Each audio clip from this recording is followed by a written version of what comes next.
I stand before you today with a heavy yet resolute heart.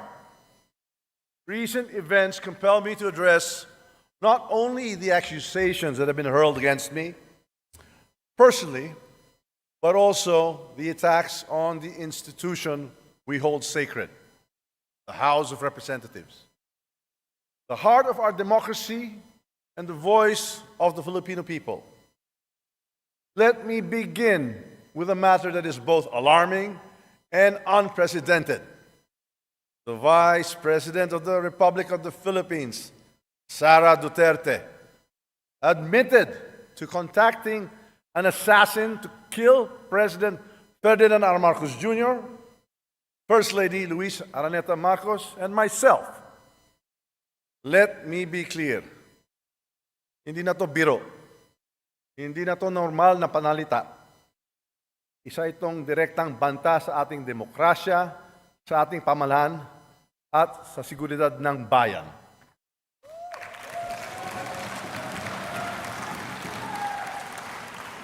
Such statement is not just reckless, it is dangerous. It sends a chilling message to our people, a message that violence can be contemplated by those in positions of power.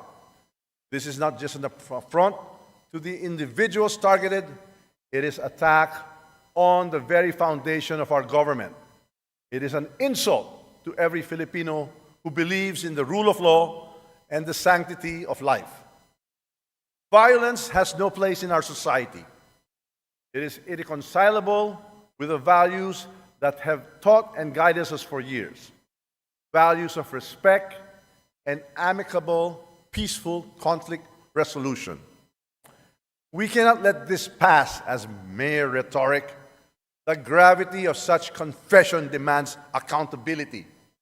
It demands answers.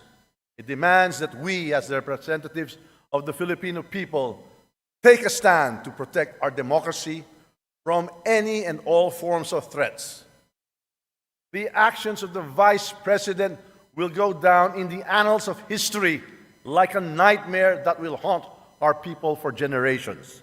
And this House will do whatever we can to protect the dignity of this institution and the 100 million Filipinos we represent.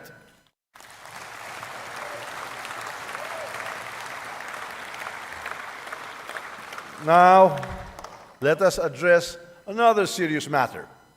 The Vice President's unfounded and baseless accusations that I am plotting to destroy her because of alleged political ambitions for 2028 elections. My colleagues, these accusations are not only untrue, they are a desperate attempt to distract from the real issues at hand. Malinaw ang katotohanan. Ang trabaho ko bilang speaker ay maglingkod, hindi manira. Ang politika na paninira ay hindi kailanman naging bahagi ng aking prinsipyo.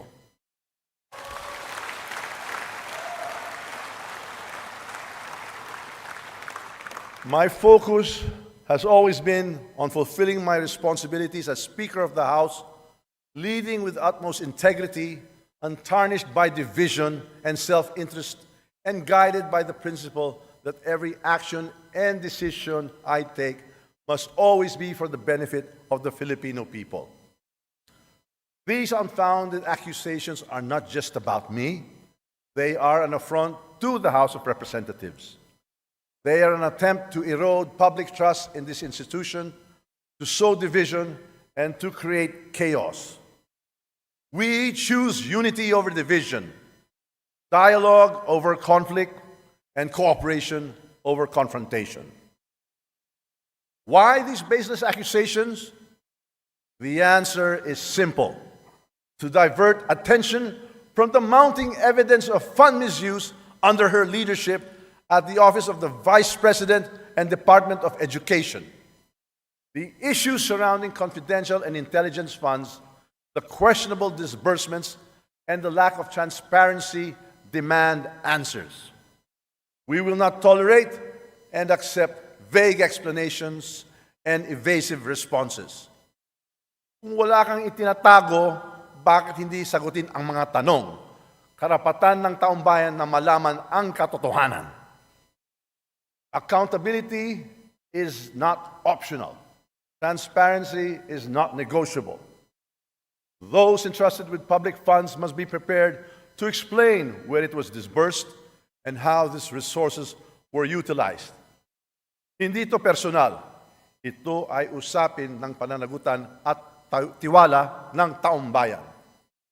Instead of providing clarity, we have seen attempts to shift the narrative, to create distractions, and to fabricate stories. But let me remind everyone that truth is resilient. No amount of noise can drown it. This House of the People is a sacred institution. It is the embodiment of the people's will, and its dignity must be upheld at all times. Ang Kongreso ay sagrado. Ang mga patakaran at seguridad dito ay hindi nilalabag. Ang paglabag sa mga ito ay kawalang galang sa taumbayan ng ating pinaglilingkuran. Disrespect for the protocols, security measures, and leadership of this institution is not just a breach of rules, it is a breach of trust. To mock our protocols, to defy our orders, and to malign our leaders is to disrespect the Filipino people who elected us to serve. This House operates on the principles of the rule of law, transparency, and accountability. These principles are the bedrock of our democracy. To undermine them is to weaken the foundation upon which our nation stands. My colleagues, I call on you to stand with me in defending this institution.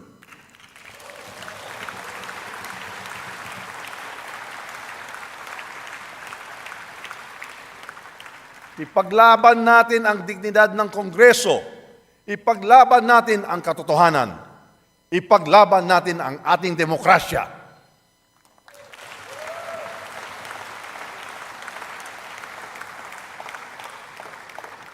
This is not about personal interests. It is about preserving the integrity of the House of Representatives and ensuring that it remains strong and a credible voice for the Filipino people. To the Filipino people, I assure you that this House will not waver in its commitment to transparency, accountability, and service. We should not allow individuals to ruin this great nation with their manipulative tactics, their troll armies, or their few blind followers. We owe it to the Filipino people to remain steadfast in our mission to pass laws that improve lives, protect freedoms, and ensure a brighter future for all. Finally, I reaffirm my unwavering support for President Ferdinand R. Marcos Jr. and his administration.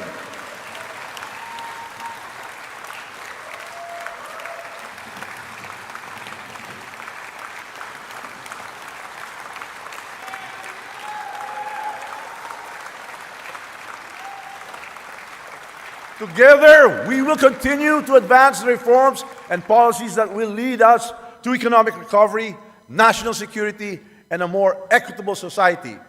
Ang laban na ito ay hindi tungkol sa akin, hindi tungkol sa inyo, kundi para sa ating bayan at sa kinabukasan ng bawat Pilipino.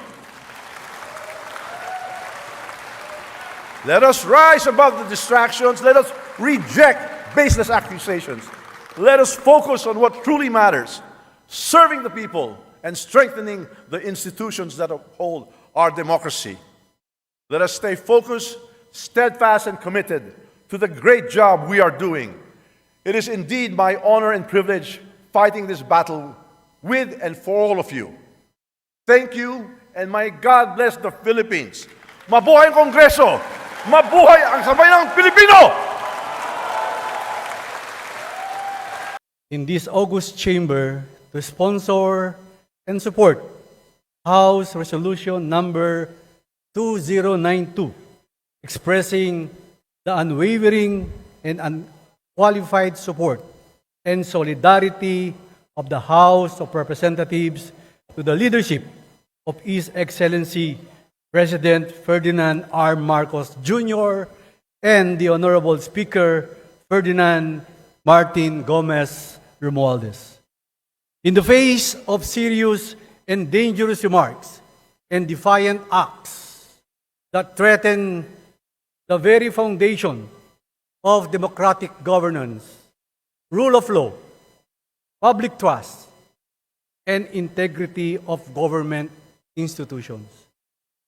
The importance of this resolution cannot be overstated. As members of this honorable and highly esteemed institution, it is our responsibility to uphold the dignity, honor, and integrity of the House of Representatives. In doing so, we must also express our collective solidarity with our leaders who stand at the forefront of defending our democratic institutions and the rule of law. Recent events have brought to light conduct and statements that not only threaten the dignity of this chamber, but also compromise national security and public trust in our government, Mr. Speaker. These include actions that defy protocols, undermine accountability, and most alarmingly, the threats to the very lives of our leader, His Excellency President Ferdinand Romualdez Marcos Jr., the First Lady, Mrs. Liza Araneta Marcos, and our beloved Speaker Ferdinand Martin Gomez Romualdez. Speaker Romualdez has displayed exemplary leadership and unwavering resolve in defending this institution against those who seek to weaken it. His swift and decisive response to these serious threats is a testament to his commitment to upholding the principles of democratic governance and the rule of law. Under the leadership of Speaker Romualdez, this chamber has demonstrated unity, dynamism, and effectiveness in performing its mandate. We have passed crucial legislations that support the priorities of the administration and address the needs of our constituents. These successes show that with a stalwart leader like Speaker Ferdinand Martin G. Romualdez, this institution can withstand any obstacle and remain a pillar of democracy. Moreover, the leadership of President Ferdinand Romualdez Marcos Jr. continues to guide our nation toward progress and stability. His vision for a strong and united Philippines is evident in the administration achievements. It is our duties as legislators to rally behind our President in defending the interests of the Filipino people and safeguarding the future of our democratic institution. Mr. Speaker, in this spirit, I call upon each and every one of you, my esteemed colleagues, to support the immediate adoption of House Resolution number 2092, to support the immediate adoption of House Resolution number 2092. Let us show the nation that we stand united behind our leadership and in defense of the sacred principles of democracy, accountability, and the rule of law. Dakal pong salamat. Mabuhay si Presidente Ferdinand Romualdez Marcos Jr. Mabuhay si Speaker Ferdinand Gomez Romualdez. Mabuhay ang mababang kabulungan. At maraming salamat po, Luidia, ing Pilipinas. Dakal pong salamat. Maya pagkat panapon po kaya kayo man. Mabuhay, Senior Deputy Speaker Aurelio Dong D. Gonzales. Maraming salamat, sir. Majority Leader. Mr. Speaker, I move that we recognize the Honorable Majority Leader, Manuel Jose Manix M. Dalipe, to deliver his sponsorship speech. to our Majority Leader, Manuel Jose Manex M. Dalipe. Please proceed, sir. Honorable Speaker, esteemed members of the House, good afternoon. I rise today to express my unwavering support for the House of Representatives and our Speaker, the Honorable Ferdinand Martin G. Romualdez, in the light of the recent events faced by our institution. The House of Representatives stands as a cornerstone of this nation's democracy. As we carry out our mandate and stand to uphold the Constitution of the Republic of the Philippines, we operate on established rules and procedures to ensure transparency, accountability, and order within our walls and beyond. Over the past few days, we witnessed the blatant disregard for these rules and protocols by no less than the second highest official of the land. I take this opportunity to reiterate that this august chamber must be accorded the honor and dignity befitting its status as the House of the People. To disrespect this chamber is to disrespect the people we represent. No public official, regardless of rank, position, should consider itself above and beyond the 100 million strong Filipino people by obstructing the lawful proceedings and orders of the House. The wanton breach of protocol, the use of vindictive language, and the threat of harm aimed at the leaders of our country show a deep and encompassing disrespect for the rule of law and democratic institutions that we have sworn to protect. Mr. Speaker, I believe we can do better. We must remember that our actions set the tone of public governance in this country. I applaud President Marcos and Speaker Romualdez for their patience, restraint, and ability to rise above the fray by blocking out the external noise and focusing on the work that needs to be done.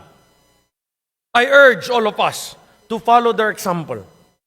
Let us continue to do our work, no matter the obstacles put in our path, and remember that it is in our collective strength that we have achieved all our legislative goals and more.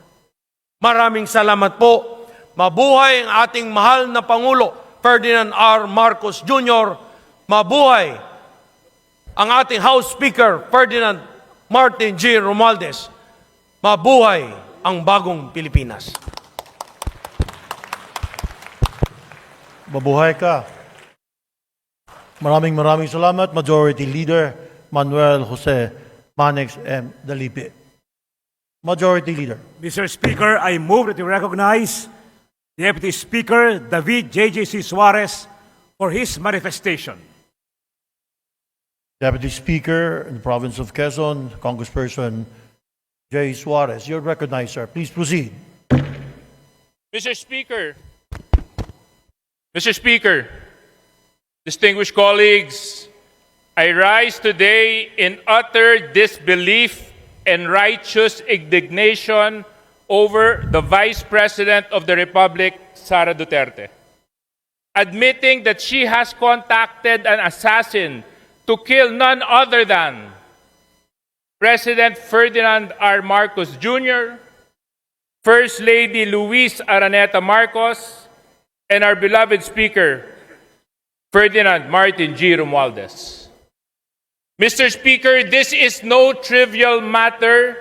This is not an offhand remark that can be swept under the rug.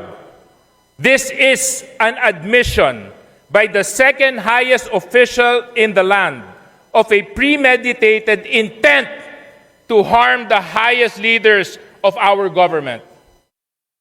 This is a direct attack on the presidency, on this House, and on the very foundations of our democracy.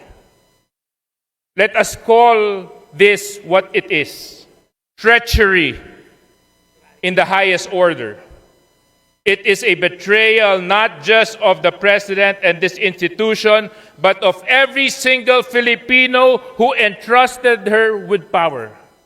How can someone sworn to uphold the Constitution and protect the people conspire to commit such an act of unthinkable violence? How can the Vice President, who is expected to be a unifying figure, admit to plotting an act that could destabilize the entire nation? Mr. Speaker, let us not be deceived by any attempts to downplay or justify this admission. This is not about personal grievances or political rivalry. This is a threat to our national security, our democratic processes, and the rule of law. For the Vice President to even contemplate such actions is a gross abuse of power and betrayal of the office she holds. Mr. Speaker, we must act, and we must act now. How can the Filipino people trust a leader admits to contracting an assassin?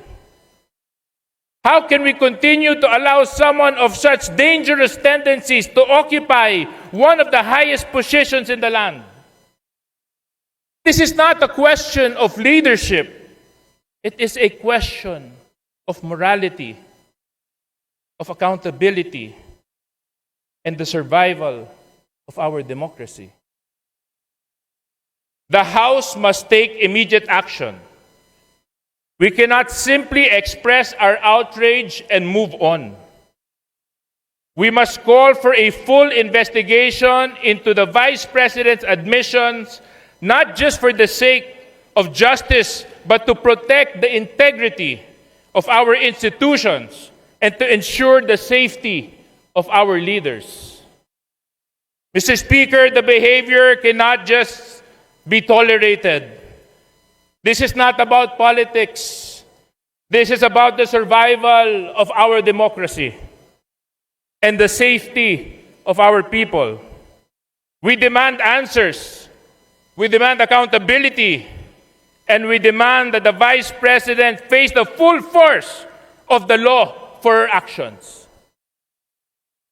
Let this House stand united in defense of our democracy, our leaders, our people. We cannot and will not allow anyone, even the Vice President, threaten the very foundation of this republic. Maraming salamat. Maraming salamat. Deputy Speaker David J.J. Suarez. Majority Leader. Mr. Speaker, I move that you recognize the Honorable Albert S. Garcia of the 2nd District of Bataan for his manifestation. The gentleman from the 2nd District of Bataan, Representative Albert S. Garcia, is recognized.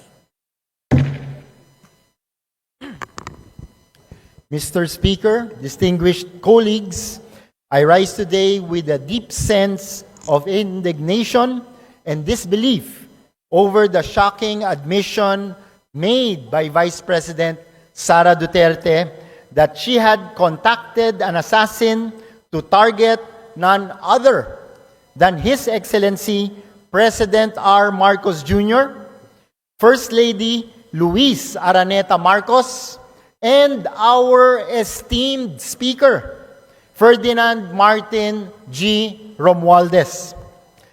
Let us pause for a moment, Mr. Speaker, to reflect on the gravity of this revelation.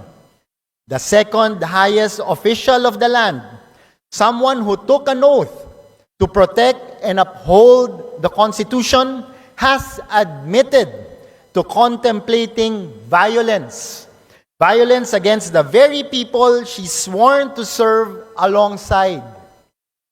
This is not just alarming, it is a betrayal of public trust and an affront to our democratic values and a threat to the stability of our nation.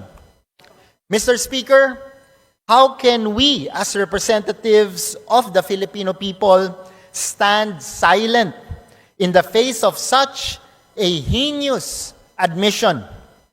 The Vice President's statement are not only a direct threat to the lives of our leaders, but a dangerous precedent that undermines the very foundation of our democratic governance. If someone in her position feels emboldened to admit to such acts, what message does this send to the public? That power can be wielded without accountability? That the rule of law can be disregarded with impunity? Mr. Speaker, this House has a solemn duty to ensure that no one, no matter how high his or her position, stands above the law. The Vice President's action demand not just condemnation, but thorough investigation. This is not just about politics. This is about justice, accountability, and the preservation of our nation's dignity. Let me be clear. There is no place in our government, in our democracy, for such reckless and dangerous behavior. The office of the Vice President should embody integrity and leadership, not serve as a platform for threats and violence.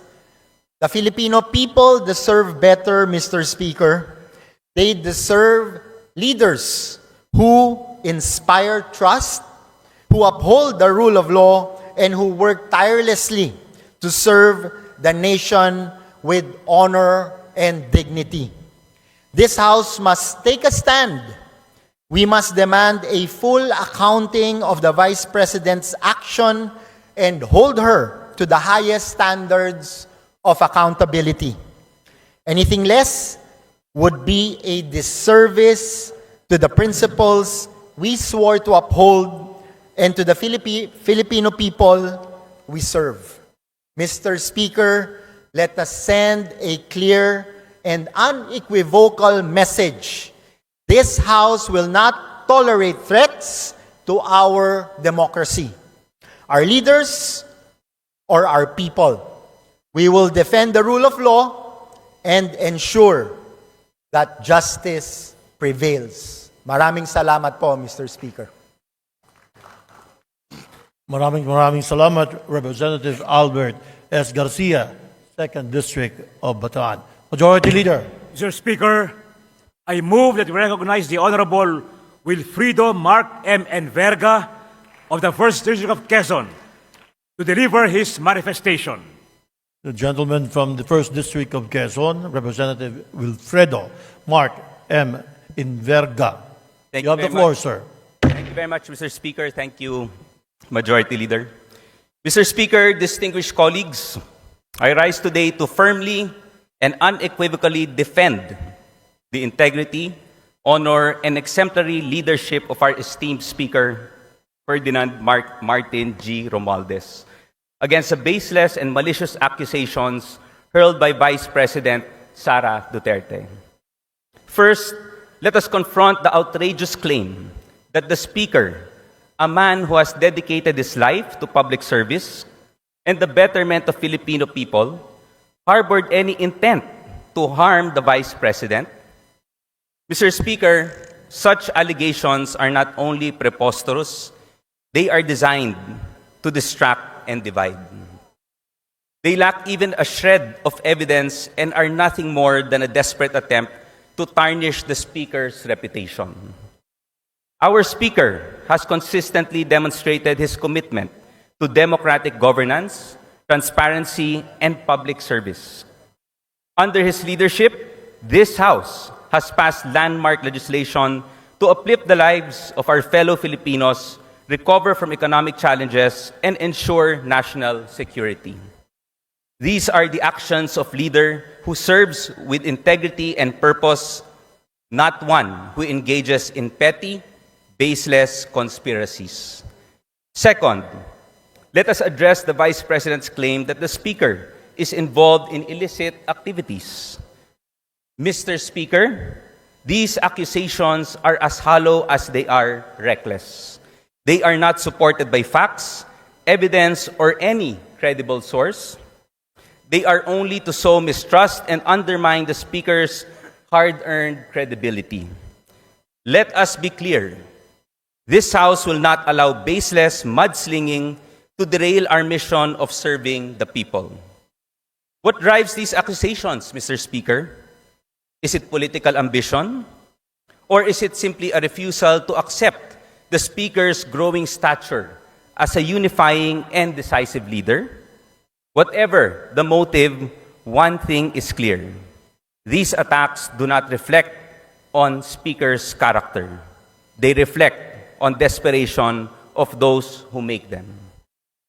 Mr. Speaker, the Filipino people deserve leaders who focus on solutions, not divisiveness, on progress, and not lies. Speaker Romualdez embodies these values. He has guided this House with wisdom, fairness, and a steadfast dedication to the people we serve. His record speaks for itself, and no amount of baseless accusations can erase the accomplishments he has achieved for this nation. In closing, let me say this: the truth will always prevail over lies. This House stands firmly behind Speaker Romualdez, not just because he is our leader, but because he represents the values of integrity, accountability, and service that we all aspire to uphold. We will not be swayed by baseless attacks, and we will continue to stand united in our commitment to serving the Filipino people. Maraming salamat po, Mr. Speaker. Maraming salamat. Maraming salamat. First District, Quezon, Representative Wilfredo Rido, Mark M. Enverga. Majority Leader. Mr. Speaker, I move that we recognize the Honorable Robert S. Barbers of the 2nd District of Surigao del Norte for his manifestation.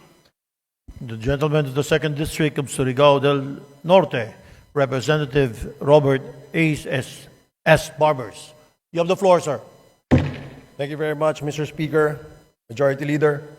Mr. Speaker, esteemed colleagues, I rise today not only to defend the honor of this House, but to uphold the integrity and unwavering leadership of our Speaker, Ferdinand Martin G. Romualdez, against the baseless accusations made by the Vice President Sara Duterte.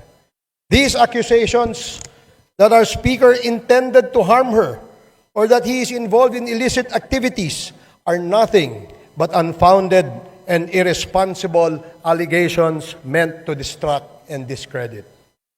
First, Mr. Speaker, let us recognize the kind of leadership Speaker Romualdez has exemplified. Under his stewardship, this House has worked tirelessly to pass transformative legislation that directly impacts the lives of millions of Filipinos. From championing economic recovery measures to addressing pressing national security concerns, the Speaker's vision and decisive leadership have steered this chamber toward progress and stability. These are the qualities of a statesman, one who places the nation's welfare above all else. Second, Mr. Speaker, let us consider the gravity of the accusations hurled against him. To accuse someone of plotting harm or engaging in illicit activities without a shred of evidence is not only reckless but dangerous. Such baseless statements undermine the very fabric of our democratic institutions. They erode public trust and divert attention from the real issues our nation faces. These allegations, Mr. Speaker, are nothing more than a desperate attempt to smear the reputation of a man who has consistently demonstrated his commitment to serving the Filipino people. If there were any truth to these claims, let them be backed by credible evidence. But what we see here is not evidence. It is mere noise, crafted to create division and chaos where unity and focus are most needed. Let us also ask, why is the Speaker being targeted? Is it because of his success in uniting this House under a shared vision for progress? Is it because his leadership has garnered respect and trust not just from his colleagues here, but from the Filipinos at large? Or is it simply because his integrity and competence stand as a stark contrast to those who thrive on baseless accusations and political theatrics? Mr. Speaker, this chamber must stand firm against attempts to tarnish the reputation of its leader. Speaker Romualdez has always conducted himself with honor and dedication. His track record of service speaks louder than any false accusation, and his commitment to the rule of law and public accountability remains unshaken. I have known you, Mr. Speaker, as a conscientious public servant.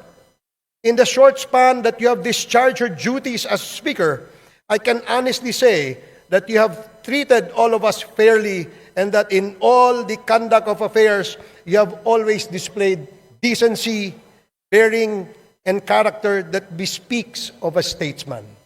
Through all the attacks and accusations that comes with a position, I see you always taking the high moral ground. By any measure, your calm and calculated bearing stand tall among all of us amidst all the crisis, a distinct trait that all leaders must possess. In closing, Mr. Speaker, I urge my colleagues and the Filipino people to focus on what truly matters: the Speaker's consistent efforts to build a stronger, more united, and more prosperous Philippines. Let us not allow baseless accusations to distract us from our shared mission of service to the nation. The Speaker has our trust, our confidence, and our unwavering support. Thank you very much, Mr. Speaker. Daghang kayong salamat, Representative Robert Ace S. Barbers, 2nd District, Surigao del Norte. Majority Leader. Mr. Speaker, I move that we recognize the Honorable Rosana Ria V. Vergara of the 3rd District of Nueva Ecija to deliver her manifestation. Representative Rosana Rita V. Vergara, 3rd District, Nueva Ecija. You're recognized, ma'am. Please proceed. Mr. Speaker, distinguished colleagues, I rise today to address and firmly refute the baseless and malicious accusations being spread that Speaker Ferdinand Martin G. Romualdez is attempting to destroy the Vice President because of a supposed ambition to run for President in 2028. These claims are not only unfounded, but are an insult to the Speaker's character and his unwavering commitment to public service. It is also an attack to the integrity of the House of Representatives as an institution. We cannot allow this. We must not. Mr. Speaker, let us set the record straight. Speaker Romualdez has demonstrated time and again that his focus is solely on his duties as the leader of this House. Under his guidance and leadership, we have successfully passed critical legislation that addresses the urgent needs of the Filipino people, including measures on economic recovery, national security, and social services. His record of service is rooted in action, not ambition. The Speaker's leadership is not about personal political gain. It is about building a stronger, united Philippines. If there is one thing Speaker Romualdez has consistently shown, it is his ability to rise above political noise and focus on the issues that truly matter to our constituents. The allegations that the Speaker is using his position to target the Vice President are as absurd as they are divisive. These claims are nothing more than an attempt to deflect attention from her own failures and controversies. The Vice President's struggles to navigate her own responsibilities as a public official should not be blamed on the Speaker's competence or leadership. Mr. Speaker, let us ask, why would someone who has consistently demonstrated loyalty to the administration of President Ferdinand Marcos Jr. and who has been a staunch ally of its programs engage in such petty political games? The truth is, these accusations are a convenient excuse for the Vice President to evade accountability for her actions and distract the public from her lack of concrete achievements. Let us also recognize the Speaker's long-standing reputation for unity and collaboration, his efforts to build coalitions across party lines, and his dedication to fostering a harmonious relationship with the executive branch contradict the notion that he is driven by personal ambition. This is a leader who values service over self-interest and progress over politics. Mr. Speaker, I urge our colleagues and the Filipino people to see these claims for what they are: desperate attempts to sow division and tarnish the reputation of an exemplary public servant and the institution that he leads. Speaker Martin Romualdez is focused on his duties today, not on ambitions for tomorrow.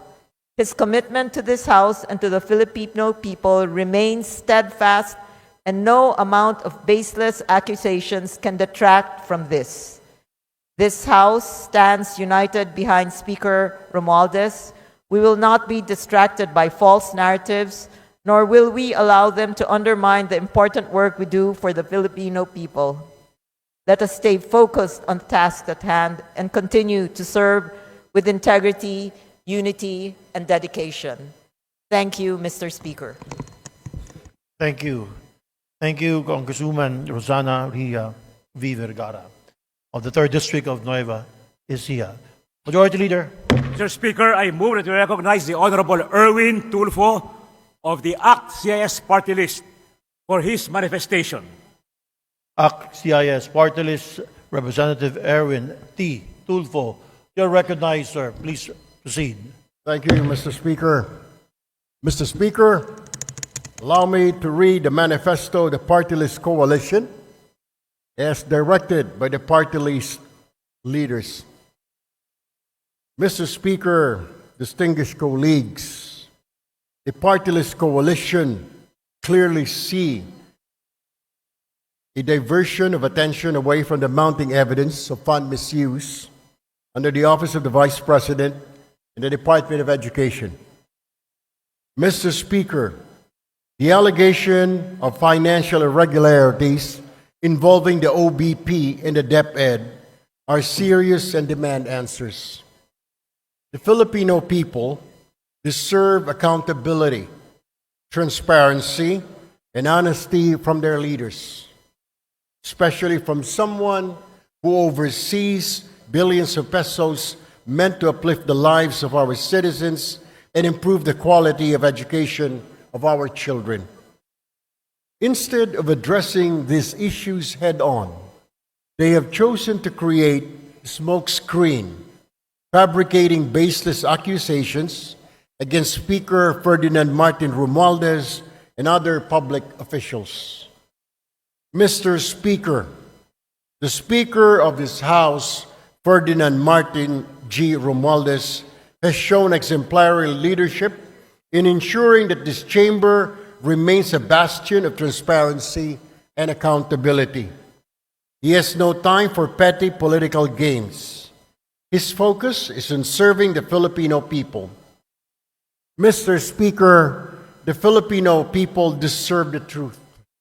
They deserve leaders who prioritize service over self-preservation.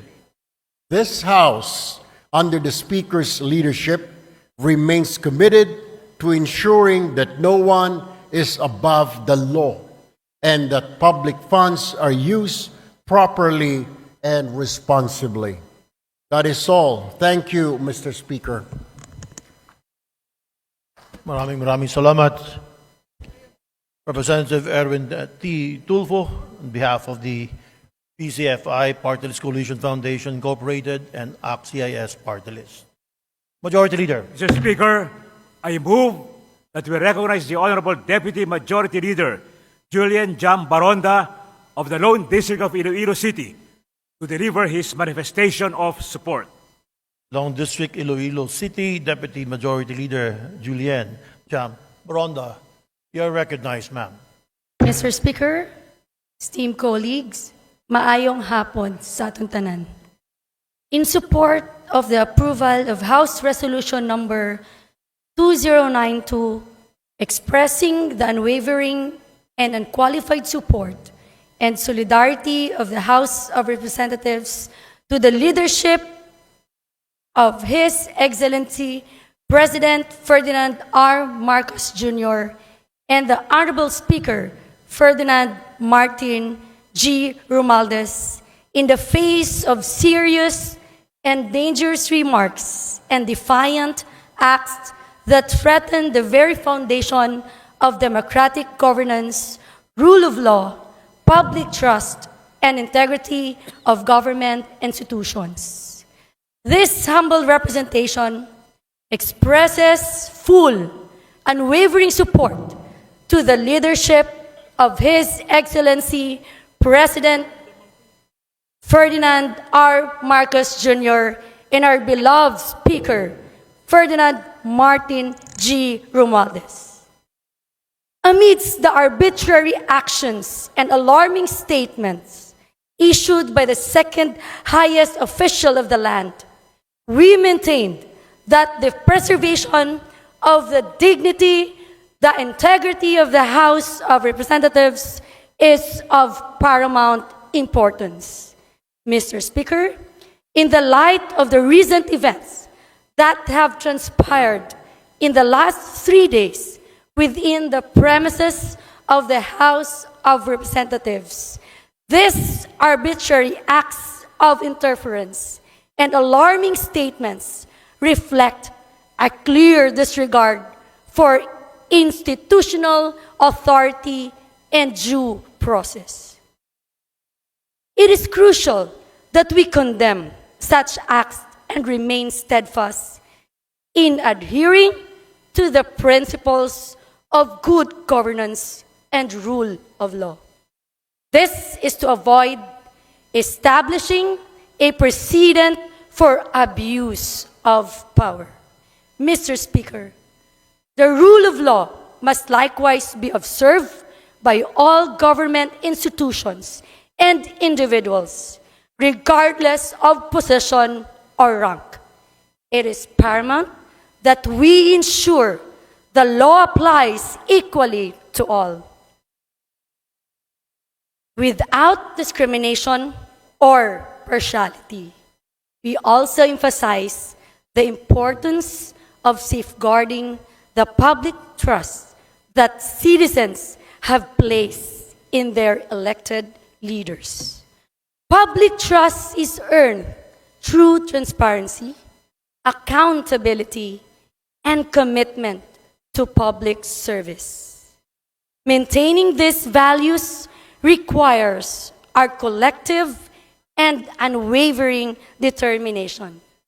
Thus, this august chamber stands united in its support for the leadership's effort to uphold integrity and the institution and to ensure that governance is exercised in the manner that is both accountable and transparent for the Filipino people. Mabuhay ang Kongreso. Madamo nga salamat, Mr. Speaker.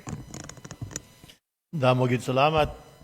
Deputy Majority Leader Julian Jam Baronda, Long District of Iloilo. Majority Leader.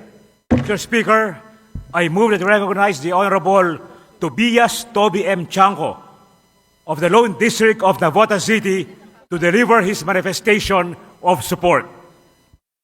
A gentleman from the Long District of Navotas City, Representative Toby M. Tiangco. You're recognized, sir. Please proceed. Mr. Speaker, distinguished colleagues, a pleasant day to all of you.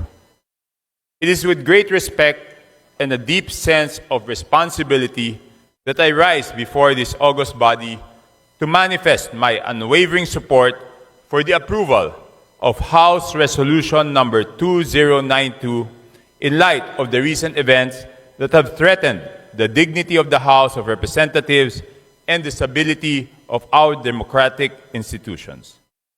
Recently, the Vice President acted with shocking recklessness, issuing threats, deliberately violating security protocols, and using invectives that are unbecoming of her position, thereby undermining the integrity of the House of Representatives and the foundations of our democratic institutions.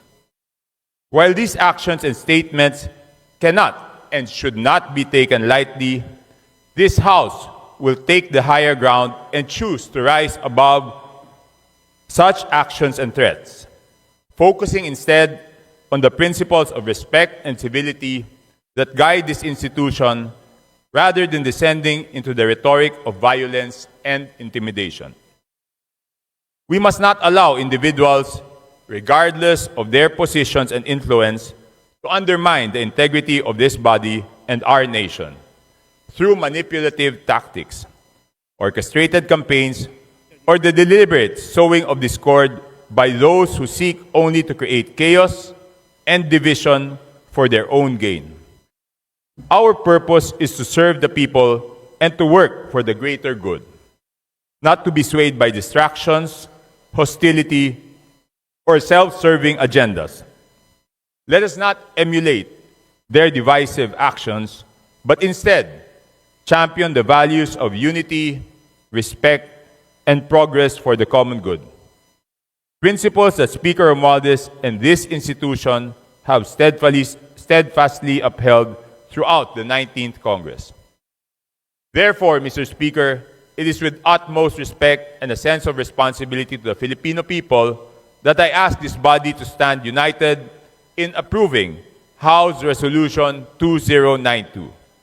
This manifestation is a reaffirmation of our collective responsibility to defend the rule of law and the integrity of this legislative body.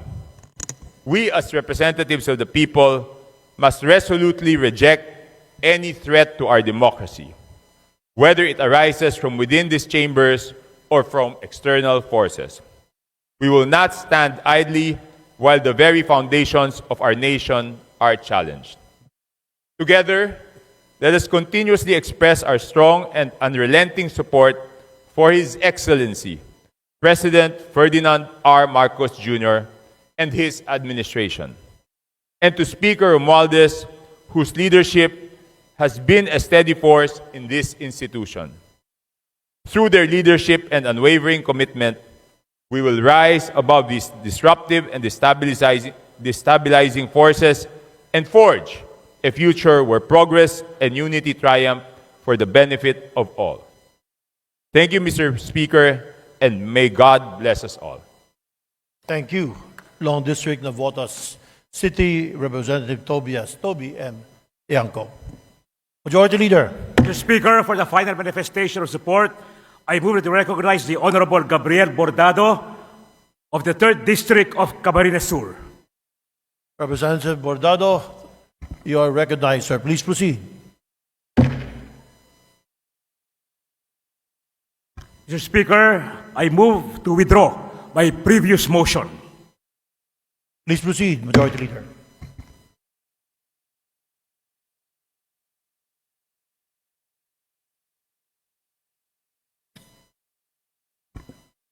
Mr. Speaker, I move to adopt House Resolution number 2092.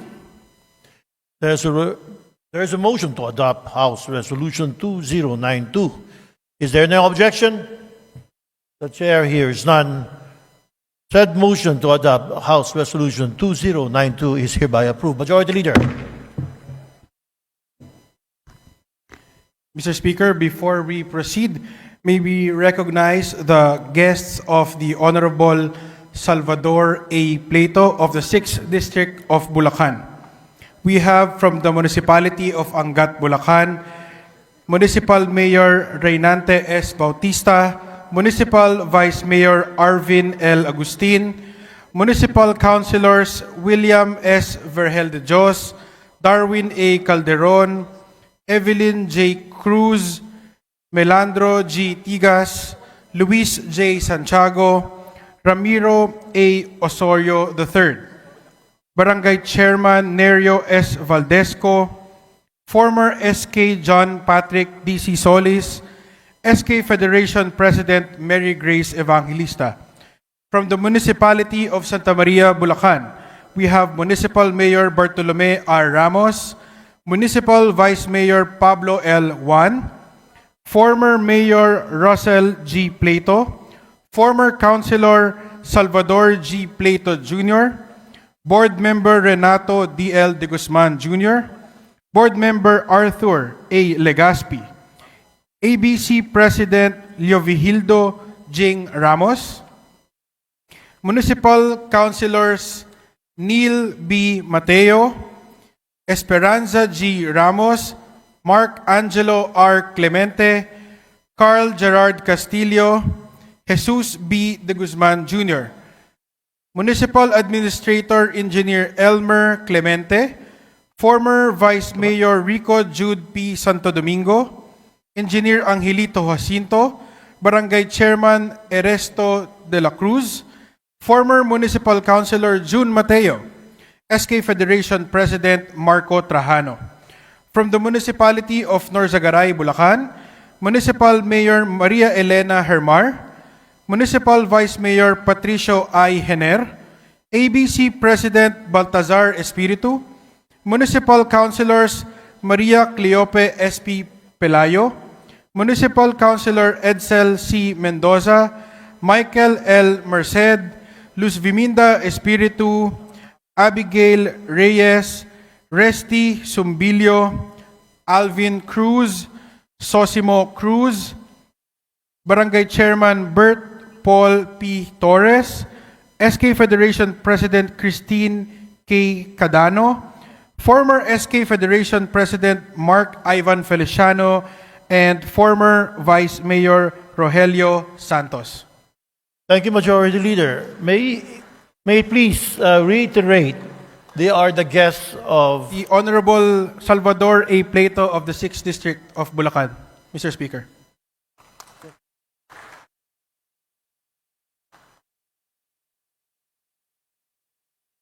Thank you, Majority Leader. And the guests of Congressman Prieto of the province of Bulacan, welcome to the House of Representatives. Majority Leader. Mr. Speaker, on the same note, may we also recognize the guests of Honorable Percival Sendanya, representative of the Akbayan Party List. We have with us visitors from the Network to Stop AIDS Philippines, or NSAP.